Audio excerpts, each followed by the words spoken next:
cada una de nuestras vidas. Creo que el gran privilegio que tenemos nosotros es que la palabra del Señor, siendo escrita hace tantos años, sigue siendo vigente hoy para cada uno de nosotros. Así que abrimos la palabra para escuchar la voz de Dios y el mensaje que tiene que darnos a cada uno de nuestra vida y también como comunidad. Pero quiero comenzar en esta hora con una pregunta. La pregunta que quiero hacer es la siguiente: ¿cómo reaccionamos nosotros como seres humanos? ¿Cómo reaccionamos cuando nos vemos enfrentados ante nuestra propia debilidad? Es decir, ante nuestra fragilidad. Pensar, digamos, en los sentimientos que hay en nosotros cuando nos vemos débiles o frágiles. Yo no sé si a usted le ha sucedido, creo que a todos nos ha pasado, que en alguna ocasión, o en muchas ocasiones, por ejemplo, haciendo alguna labor, algún trabajo, nos hemos golpeado un dedo con un martillo. ¿A quién ha pasado eso? O se ha golpeado un pie con una mesa, con algo. Y ese dolor que nos genera, digamos que ese dolor que queda ahí como en nuestro cuerpo y que de alguna manera como que nos impide que lo que seguimos haciendo sea con toda la fuerza y la vitalidad que tenemos. Creo que eso, si usted está de acuerdo conmigo, genera un sentimiento, ¿verdad? Como un sentimiento de impotencia, ¿cierto? Como de que no nos gusta vernos enfrentados, digamos, ante eso. Hace unos días atrás, de repente yo amanecí un día y me dolían las rodillas. Yo no sé por qué, y esta es la hora que todavía no sé por qué, pero duré 3 días en que yo no podía bajar bien las escaleras, no podía caminar rápido, y siempre que salía o volvía a hacer algo, ahí estaba el dolor. Y esa es como esa incomodidad, ¿cierto? Que no puedo hacer lo que yo hago normalmente, y que me impide hacerlo.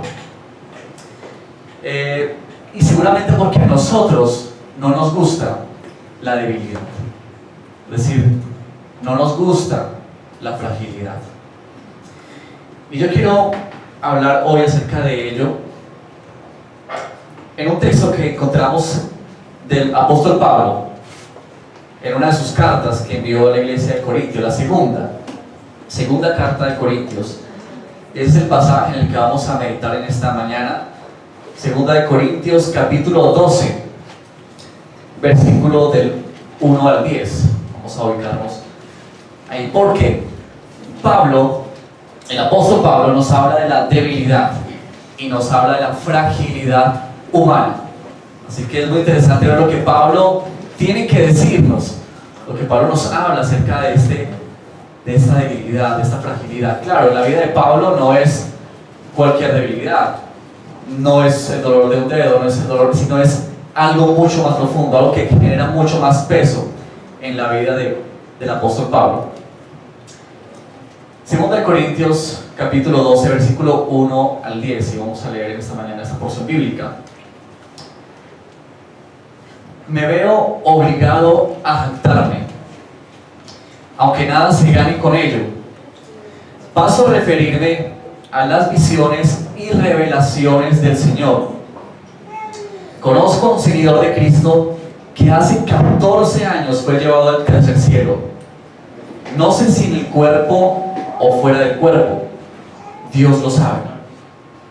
Y sé que este hombre, no sé si en el cuerpo o aparte del cuerpo, Dios lo sabe, fue llevado al paraíso y escuchó cosas indecibles que a los humanos no se nos permite expresar. De tal hombre podría hacer alarde, pero de mí no haré alarde, sino de mis debilidades. Sin embargo, no sería insensato si decidiera jactarme, porque estaría diciendo la verdad, pero no lo hago, para que nadie suponga que soy más de lo que aparento o de lo que digo. Para evitar que me volviera presumido por estas sublimes revelaciones, una espina me fue clavada en el cuerpo, es decir, un mensajero de Satanás, para que me atormentara. 3 veces le rogué al Señor que me la quitara, pero Él me dijo: te basta con mi gracia, pues mi poder se perfecciona en la debilidad. Por lo tanto, gustosamente haré más bien alarde de mis debilidades, para que permanezca sobre mí el poder de Cristo. Por eso me regocijo en debilidades, insultos, privaciones, persecuciones y dificultades que sufro por Cristo. Porque cuando soy débil, entonces soy fuerte. Yo no sé usted cómo ha venido esta mañana a este lugar. Si quizás usted ha venido con debilidad en su vida, sintiéndose débil. O quizás en esta mañana se siente fortalecido. Y sea cual sea nuestra situación, la Escritura y el Señor quiere hablarnos hoy a través de esta palabra de Pablo. El apóstol Pablo, en la carta a los Corintios, escribe con algunas motivaciones. Esta segunda carta, Pablo ya había escrito una carta anteriormente, que es la primera carta que tenemos de Corintios. Y en esa segunda carta, Pablo les escribe a esta iglesia, y uno de los propósitos fundamentales de Pablo es defender su autoridad, porque lo que había sucedido en la iglesia de Corinto es que habían venido unos falsos maestros para de alguna manera quitarle el lugar de autoridad de Pablo. Es decir, ellos estaban menospreciando la tarea de Pablo, estaban diciendo que Pablo y lo que él decía no era relevante, no era importante. Y la iglesia de Corinto estaba terminando en un punto de que estaban creyendo a esta mentira, lo cual no solamente era que Pablo perdiera su autoridad, lo más grave es que esto hacía que el mensaje de Pablo perdiese validez. Este es, digamos, el punto clave, porque de alguna manera el mensaje del evangelio quedaría por el suelo. Así que Pablo nos habla aquí de la debilidad, muy interesante. En la defensa de su autoridad, Pablo abre su corazón, porque este pasaje es fascinante en ese sentido. Tenemos como que Pablo abre su vida, abre su corazón para ser visto, para ser expuesto por la iglesia. Y es muy interesante que Pablo entonces nos habla de la debilidad, y de que en eso es lo que Pablo se basa para dar defensa de su autoridad. Porque para Pablo, y en este texto, encontramos que la debilidad es como un camino, es como un camino que es preparado por Dios y que conduce al gozo de ser fortalecidos únicamente en el poder de su gracia. Eso es lo que Pablo halla en su historia de vida. Y quiero invitarnos entonces a que así apreciemos este pasaje, porque la debilidad, hermanos, la debilidad en nuestra vida y la fragilidad en nuestra vida no está ahí porque sí, sino que tiene propósitos divinos. Y para Pablo tenía propósitos divinos. Esa es la razón por la cual él habla de la debilidad para hacer defensa de su ministerio. Y quiero que miremos entonces tres propósitos que encontramos en este pasaje. Tres propósitos de Dios en la debilidad. El primero, o en primer lugar, uno de los propósitos de la debilidad y la fragilidad en la vida es alejarnos de la autosuficiencia. Alejarnos de la autosuficiencia. Si ustedes miran conmigo el versículo 1 hasta el versículo 4, vamos a encontrar una experiencia de Pablo increíble. Ahora, noten ustedes que Pablo dice que habla de un hombre. Noten que Pablo dice, ahora voy a referirme de que conozco un hombre. El texto, al ser leído y al darle, digamos, el sentido, nos muestra de quien hace referencia Pablo acerca de este hombre es de él mismo, tanto en el versículo 4 como en el versículo 5, cuando nos habla acerca de esa debilidad y de que nadie conocía esto. Nos muestra de que Pablo entonces es de quien se habla. Y en el versículo 7, con mayor razón aún, cuando Pablo habla de que para evitar que estas revelaciones me cesen presumir, Así que, de quien habla Pablo en este texto es de él mismo. Esa experiencia es la del apóstol Pablo. Y no es cualquier experiencia. Piense por un momento. Pablo hace mención aquí de algo que le sucedió hace ¿cuánto? 14 años. Miren, noten esto. 14 años en los que Pablo no ha mencionado absolutamente nada de este episodio en su vida, de esa experiencia en su vida. Y solo es hasta aquí, cuando envía esta carta a los Corintios, que Pablo les hace mención de esta experiencia. Interesante, ¿no? Que Pablo use esto aquí. Pero si miramos la naturaleza de la experiencia de Pablo, nos muestra que no es cualquier experiencia. Es decir, dice, un hombre que fue llevado hasta el tercer cielo y estuvo en el paraíso. Y dice el versículo 4, escuchó cosas que no son posibles expresar en palabras humanas. La experiencia de Pablo es una experiencia sobrenatural. En el Nuevo Testamento tenemos solamente a 3 personas hablando de experiencias como estas. A Jesús, quien habló de que Él venía del Padre, ¿cierto? Que conocía al Padre, que había estado con Él. El apóstol Juan, que escribe el libro del Apocalipsis, y donde él habla que le fue mostradas revelaciones, ¿cierto? Allí en el exilio, en la isla de Patmos. Y en este caso, el apóstol Pablo. Y note entonces, por favor, lo que Pablo está haciendo en este momento. Porque Pablo está defendiendo su autoridad. Y lo que Pablo está haciendo es lo siguiente. Defiende su autoridad. Y claro, estos apóstoles a los que en el capítulo 11 Pablo les ha dicho son superapóstoles, ellos habían hablado a la iglesia de Corinto de que eran hombres importantes, hombres que habían tenido experiencias sobrenaturales, hombres que valían mucho. Así que Pablo dice en este pasaje, dice, ¿ustedes quieren que juguemos a jactarnos? ¿Ustedes quieren que juguemos a gloriarnos? Bueno, Pablo dice, vamos a jugar. Por eso el versículo dice, me veo obligado a jactarme, aunque nada ganaré con ello. Pero Pablo dice, en vista de las circunstancias, lo voy a hacer. Y entonces aquí es cuando Pablo trae como referencia esta experiencia que sucedió hace 14 años, que había estado guardada en la vida de Pablo, y que aquí Pablo la saca para decir, yo también he tenido experiencias de estas, y la experiencia que yo he tenido es mayor. Pero lo que hace Pablo aquí es maravilloso, y es que Pablo dice, si jugamos a jactarnos, si jugamos a gloriarnos, voy a hacerlo, pero no en las mismas reglas que ustedes tienen para jugar.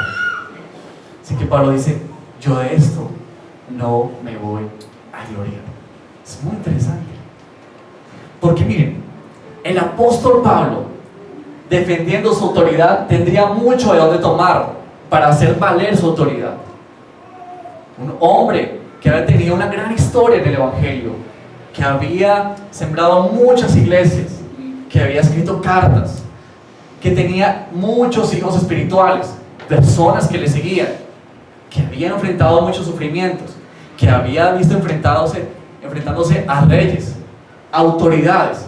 Es decir, Pablo tendría de dónde tomar. Pero Pablo dice, no es esa la regla, no es ese el camino. ¿No le parece a usted que muchas veces nosotros buscamos nuestra fuerza, nuestro poder en nosotros mismos? Casi que eso está arraigado en nuestra vida, casi que eso está tan adentro de nosotros que no nos damos cuenta. Y es que buscamos que en nosotros mismos esté nuestro poder, que en nosotros mismos esté nuestra fortaleza. Y claro, nosotros somos tentados constantemente, y casi que sin darnos cuenta muchas veces, o conscientes también, acudimos, por ejemplo, a nuestras capacidades, a nuestras habilidades, a nuestros logros personales, a nuestras posesiones, lo que tenemos, lo que hemos hecho en nuestra vida. Y casi que es de ahí donde tomamos o donde nos agarramos para hallar nuestra fortaleza de vida. Eso es algo que está inmerso en nosotros, algo que está puesto en nuestra vida, que es casi imperceptible, que casi no nos damos cuenta, o quizá aún en la idea de que yo soy bueno, de que yo soy una persona que cumplo con todas las reglas que el Señor dice en su palabra, que tengo una imagen que mostrar. Y es interesante porque el apóstol Pablo en el versículo 6 dice: no lo hago para que nadie suponga que soy más de lo que digo. Esta idea de que nuestra fortaleza se halla muchas veces en lo que el otro ve de mí, en la imagen que yo proyecto hacia el otro y la percepción que tiene el otro de mí. Eso muchas veces se convierte en mi fortaleza, es de donde surge mi poder, de donde yo me agarro, y que en última, digamos, lo que me permite seguir caminando en la vida y sostenerme.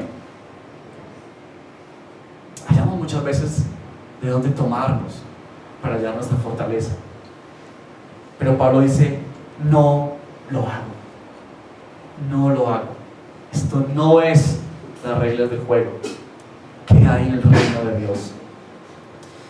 En versículos 5 y 6 dice Pablo: de tal hombre podría ser alarde, pero de mí no haré alarde, sino de mis debilidades.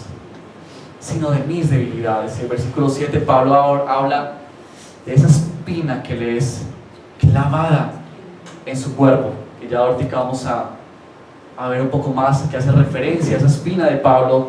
En otras traducciones dice ese aguijón, ¿cierto?, en la carne.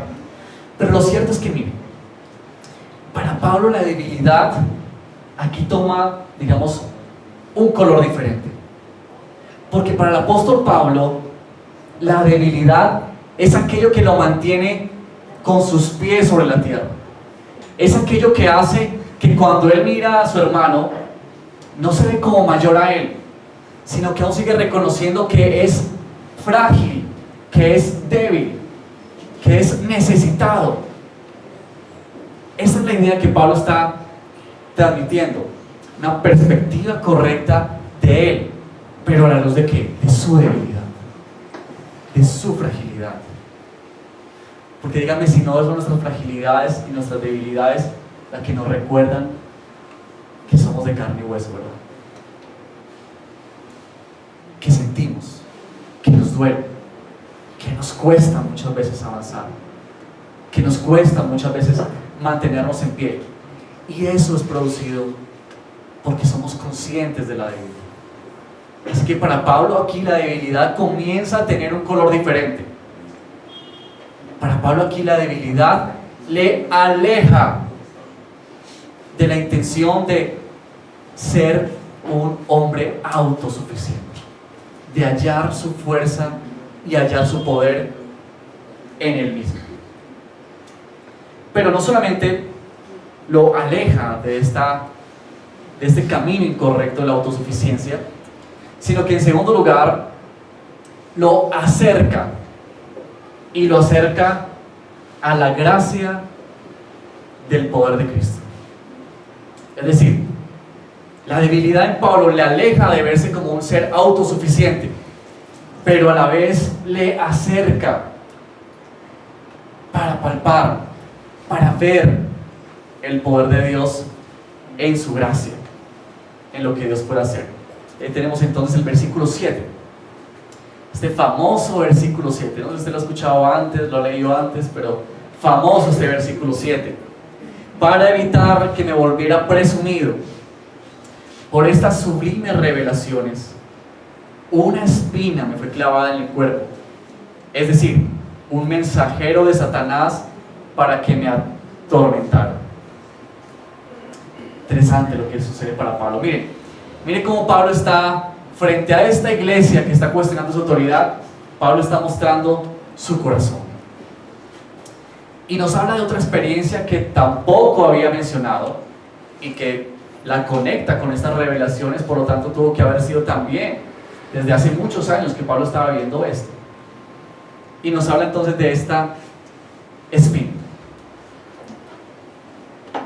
Y la imagen que nos da Pablo es como que Pablo está viendo estas revelaciones, viendo este paraíso, escuchando cosas que son indecibles, y como que Pablo está en esa imagen y Pablo va bajando nuevamente y de pronto siente que una espina es clavada en su cuerpo,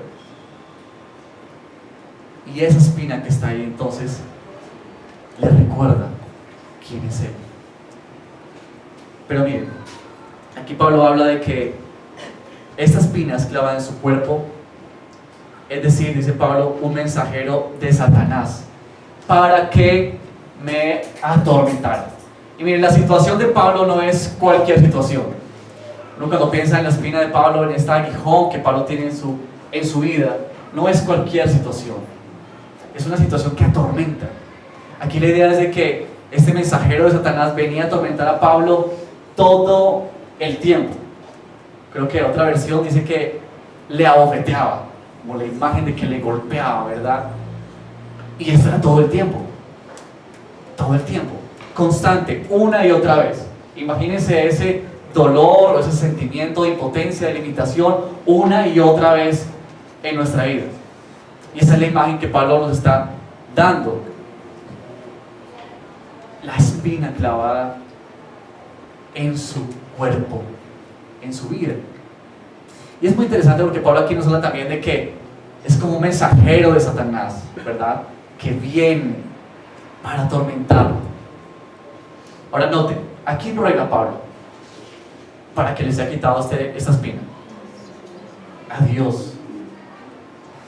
Pablo reconoce y Pablo entiende en su proceso que esto que le está sucediendo, que esto que le está pasando a Pablo viene de parte de Dios. Es decir, Dios lo está usando. Y aquí vemos un tema maravilloso y la soberanía de Dios.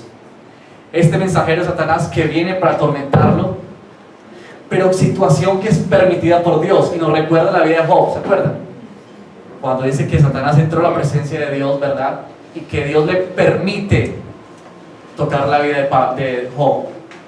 La soberanía de Dios obrando ahí. Pero miren, Pablo se encuentra en una situación tan incómoda, tan dolorosa, que hasta le dice a los corintios, miren, 3 veces clamé al Señor. Y eso nos muestra su desesperación, eso nos muestra su angustia de que este aguijón, sea el que sea, posiblemente era una enfermedad física de Pablo, quizás era una tentación con la que Pablo luchaba, pero sea lo que sea, lo cierto es que imposibilitaba al apóstol en su labor. Es decir, no le permitía desarrollarse con toda su vitalidad. Lo mantenía como frenado. Es como el ancla del barco. El barco quiere avanzar, pero el ancla está frenándolo. Y eso incomodaba en la vida de Pablo. Eso le afligía. Eso le causaba dolor. Eso venía para tratar la vida de Pablo. Lo interesante es que Pablo ve esto como que Dios está creando un ambiente especial. Esto que sucede en la vida de Pablo, Dios lo ha permitido. Y el versículo 9 nos habla de esa respuesta maravillosa de Dios a la vida de Pablo. Pero Él me dijo, te basta con mi gracia, pues mi poder se perfecciona en la debilidad. Esa es una respuesta del Señor que parece confusa cuando la leemos. ¿Cómo es, Señor, esta operación matemática divina que en la debilidad tú te perfecciones? ¿Cómo es este entendimiento del reino que menos es más? Recuerdan cuando Jesús habló de que los primeros serían los postreros y los postreros los primeros. Cuando el Señor dice: aquel que quiera ganar su vida la perderá, pero aquel que la pierda la ganará. El más pequeño entre vosotros será el mayor, el más grande. Este es lo opuesto de los valores en el reino de Dios. Que el Señor está viniendo a la vida de Pablo para decirle: bástate en mi gracia. Es decir, yo he creado todo este escenario con un propósito. Yo te he traído a este lugar, Pablo, y he permitido que seas tocado en la debilidad porque tengo un propósito.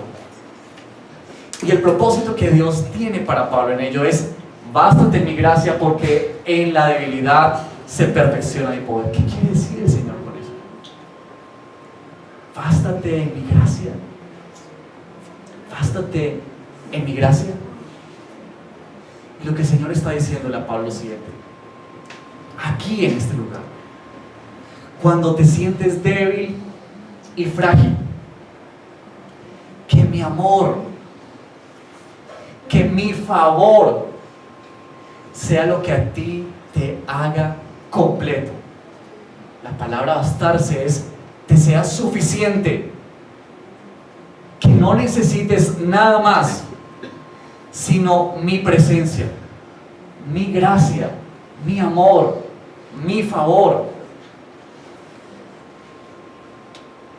En la debilidad, en la fragilidad, cuando nos sentimos incompletos por aquello que nos aflige, por aquello que viene a nuestra vida para dolernos, para incomodarnos, para limitarnos, el Señor le dice: bástate en mi gracia. Y es lo que Dios nos dice de nosotros: bástate en mi gracia. Quizá para nosotros lo mejor que podría suceder es que la espina fuese retirada, ¿verdad? Pablo esperaba que en una de sus oraciones el Señor dijera: Pablo, te quito esta espina. Pero el Señor dijo: no. Porque ahí era donde Pablo, y ahí es donde usted y yo podemos disfrutar de eso que se llama gracia. Gracia.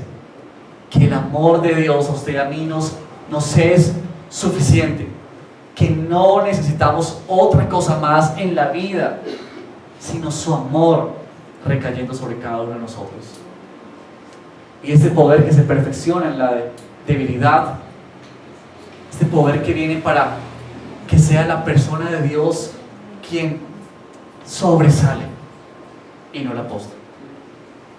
En la debilidad, nuestros ojos son retirados de nosotros mismos y son puestos en la persona de Dios. Son puestos en su poder. Cuando usted y yo somos vaciados de nosotros mismos, de nuestro egocentrismo, cuando usted y yo somos vaciados de nuestra autosuficiencia, cuando usted y yo somos vaciados de todos esos deseos de buscar nuestra fortaleza y nuestro poder en lo que somos, en lo que tenemos, entonces es cuando viene el poder del Señor y llena nuestra vida. Y no hay otra forma de que eso suceda sino es en la debilidad y en la fragilidad. Porque mientras estemos viviendo en una vida de autosuficiencia, nunca podremos mirar a Dios como aquel que nos complementa, como aquel que nos fortalece, como aquel que nos da su poder y su gracia para mantenernos en pie y seguir adelante. ¿Recuerda usted la historia de Gedeón? La historia de Gedeón es una historia maravillosa. Un gran ejército. Gedeón era un gran hombre que había logrado por la misericordia del Señor tener un gran ejército y había derrotado otros pueblos. Y en una de sus batallas más emblemáticas nos cuenta la escritura que Gedeón tenía un gran ejército, ¿verdad? 33,000 hombres, porque nos habla la escritura que tenía Gedeón. ¿Y qué hace Dios con Gedeón cuando va a ir a pelear? Comienza a decirle: Gedeón, yo estoy viendo que eso es mucho ejército. Y uno pensaría, la estrategia militar para un soldado es que el gran número juega, ¿verdad? Entre más soldados hayan, más garantías hay de ganar. Pero Dios le dice a Gedeón: no, estás llevando mucho ejército. Así que Dios comienza a quitarle, ¿verdad? Comienza a quitarle, hasta que finalmente dice la escritura que termina con 300 hombres, ¿verdad? La sorpresa es cómo pelear con 300 hombres. Pero Dios quiere mostrarle a Gedeón y a todo el pueblo de Israel que la fortaleza, una vez que gane, no proviene de su ejército, sino proviene de él. Así que Dios debilitó el ejército de Israel, debilitó las fuerzas de Gedeón en su momento, para mostrarle que era su poder el que le daba la victoria, y no sus estrategias, y no lo que él hacía. De Dios proviene nuestra fuerza, únicamente de Él, de su gracia y de su favor, que es dado a nuestra vida cuando usted y yo somos vaciados de nosotros mismos. Así que tal experiencia de Pablo, tal lección de Pablo maravillosa en este versículo 7, entonces nos encamina al último propósito que nos habla la Escritura en cuanto a esta debilidad, en cuanto a la debilidad, y es alegrarnos. El propósito de Dios en la debilidad es alejarnos de nuestra autosuficiencia, acercarnos al poder de su gracia, pero también es alegrarnos en nuestro caminar. Alegrarnos. Miren, este versículo 9, cuando Pablo dice: por lo tanto, gustosamente haré más bien alarde de mis debilidades, para que permanezca sobre mí el poder de Cristo. Y el versículo 10: por eso me regocijo en debilidades, insultos, privaciones, persecuciones y dificultades que sufro por Cristo, porque cuando soy débil, soy fuerte. Uno tiene que decir: ¿qué es lo que Pablo está diciendo? Porque Pablo usa dos palabras en estos dos versos que hablan de su estado en medio de esta circunstancia. Y Pablo dice: gustosamente haré más bien alarde. Gustosamente, es decir, alegremente. Y luego dice: por eso yo me regocijo en las debilidades. Y uno tiene que preguntarse, o preguntar al apóstol Pablo: ¿cómo es que esta situación puede ser llevada en alegría y en gozo? Y creo que es uno de los asuntos que más nos cuesta, porque como creyentes nosotros muchas veces entendemos este mensaje, que debemos gozarnos en el Señor, que debemos hallar nuestras fuerzas en Él. La pregunta es: ¿cómo se llega a hacer? ¿Cómo se logra eso? ¿No sería más bien que muchas veces en nuestra vida podríamos vernos más bien en una situación de resignación por el dolor? Es decir, yo entiendo que eso es preparado por Dios, entiendo que es la soberanía de Dios, entiendo que Dios lo ha permitido, pero entonces yo vivo en resignación, en amargura en mi corazón, en tristeza. ¿Cómo es que Pablo dice: gustosamente haré alarde de mis debilidades? ¿Y cómo es que Pablo dice: por eso me regocijo? Pablo dice lo siguiente en estos versos: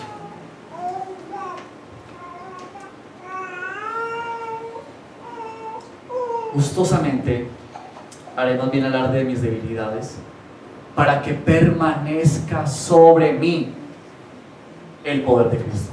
Para mí, las palabras que está usando Pablo en este verso es la imagen de Dios posándose y llenando el templo, la tienda de reunión, cuando Moisés estaba con el pueblo. Y cuando dice la escritura que Moisés no pudo entrar porque la presencia de Dios había llenado la tienda de reunión. Y Pablo usa estas mismas palabras aquí: para que permanezca el poder de Cristo en mí, para que yo sea lleno de ese poder. Y yo le pregunto a usted, ¿no es motivo suficiente de gozo el saber que la presencia de Dios misma esté en nuestra vida? Que la gloria de Dios llene nuestro ser, llene lo que somos, así como llenó la tienda de reunión allí con Moisés. Y esto es lo que Pablo está diciendo: yo me puedo gozar, o yo me regocijo, porque quien llena mi vida es la misma presencia de Dios, es la misma gloria de Dios que inunda mi ser, es la misma gloria de Dios que llena mi vida. Y cuando yo estoy frente a tal verdad, viéndome a mí como un ser frágil, débil, limitado, pequeño, siendo inundado por la presencia del Dios Todopoderoso, eso va a llenar nuestra vida de gozo y de alegría. Como Pablo también lo dijo en un capítulo anterior, porque este gran tesoro, hablando del Evangelio de Cristo, ha sido depositado en vasos de barro. Un tesoro puesto en vasos de barro. ¿Cómo nos sentimos usted y yo como vasijas de barro, tan frágiles, a quienes Dios deposita su gloria y su poder? Esto llena nuestra vida de gozo, de un gozo maravilloso. Pero también Pablo dice que lo que él hace en el versículo 10, dice: lo hago por Cristo. Así que para Pablo, no solamente él es lleno de la gloria de Dios, sino que todo lo que él hace está dirigido para Cristo, para Dios. Lo que él vive es para él. En otras palabras, lo que Pablo está diciendo es: miren, mi vida no es para mí, es para Dios, para que Él sea resaltado, para que Él sea glorificado, para que Él sea exaltado en mi vida, y que otros perciban la imagen de Dios en mi vida. Es un gozo maravilloso. Y eso es lo que Pablo está mencionando.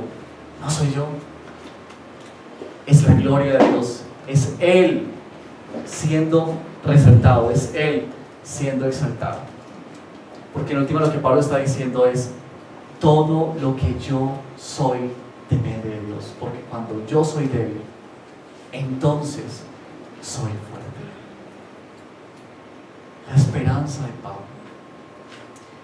la misma esperanza que es para nosotros hoy, que usted y yo no nos mantenemos en pie por lo que somos, que usted y yo no caminamos por lo que hay en nuestra vida, por nuestra fuerza, sino porque Él es quien está yendo adelante de nosotros y de quien dependen todas las cosas. Quiero contarle la historia que sucedió hace unos años, exactamente en el año 1967. Hemos escuchado la historia de un padre y un hijo, el hijo llamado Rick Hoyt y su padre Dick. Rick nació en el año 1967. Cuando él nació, él tuvo una complicación en el proceso del parto y fue como ahogado con su cordón umbilical. Sus neuronas fueron quemadas. Así que cuando Rick nace, los médicos le dicen a su padre que Rick va a ser como un vegetal. Es decir, Rick nunca va a correr, nunca va a caminar, nunca va a poder hacer nada por él mismo, nunca va a poder abrazarlo. Esa es la realidad que enfrenta este padre llamado Rick. Cuando Rick tiene 11 años, Rick comienza a darse cuenta que de alguna manera logra comunicarse con su hijo. Así que este padre busca ayuda de científicos y va a buscar y tocar puertas, y finalmente cuando Rick tiene 12 años logran hacer la ciencia, los médicos y la ingeniería, hacer que este joven pudiera comunicarse a través de una máquina. Es decir, él podía mover en su cerebro algo en lo cual podía comunicarse a través de una computadora. Y cuando Rick tiene 15 años, le dice a su padre que él quiere correr. Y quiere correr porque se había promocionado a una maratón en beneficencia de otra persona y Rick quiere correr en esa carrera. El padre de este joven asume esto y dice: yo quiero hacer que mi hijo corra. Así que comienza a prepararse, comienza a hacer lo que nunca había hecho, prepararse. Y este padre, ustedes pueden ver, porque eso hay videos registrados sobre eso, sucede en Estados Unidos, historia verídica, real, y nos muestra la imagen del padre llevando a su hijo, corriendo por su hijo. Y nos cuenta esa historia de que en alguna oportunidad le dicen a este padre que por qué no hace una maratón que consiste en tres etapas, que triatlón, ¿cierto? Que tiene que nadar, ¿cierto? Tiene que correr en una bicicleta y luego tiene que correr. Y es interesante ver cómo este padre lleva a su hijo corriendo y la cara de felicidad de este hijo atrás, sonriendo, feliz de que está corriendo, de que está yendo a hacer lo que él quería hacer, ayudar en esto. Pero ¿sabe qué es lo interesante de esta historia? Que este joven no se conoce, es decir, este no es un Usain Bolt, no es la estrella, este no es la estrella. Si uno mira la historia de esta familia, de este padre y este hijo, quien se lleva los créditos es el padre de él. Quien sobresale en la historia es este. Es decir, la debilidad de este hijo, su fragilidad, condujo a que su padre fuera reconocido, condujo a que su padre fuese admirado, fuese aplaudido, fuese visto como un gran ejemplo. Y Rick al final nos cuenta que cuando él escribe en este computador una frase y dice que ha sido muy alegre, porque cuando él corría llevado por su padre, dice Rick que él había olvidado que no podía caminar. Eso es lo que hace Dios en esta vida. La debilidad y la fragilidad que viene a nosotros no es porque Dios se goza en su sufrimiento, no, todo lo contrario, es porque Dios nos ama en gran manera. Pero el amor de Dios y en nuestro bienestar es que la gloria no sea para nosotros, porque si fuera así nos destruiríamos, sino que nuestros ojos estén puestos en la persona únicamente, y que podemos levantarnos hoy y podemos caminar hoy y podemos seguir yendo hacia adelante solo por una razón: porque la gracia de Dios nos sostiene, la gracia de Dios nos levanta.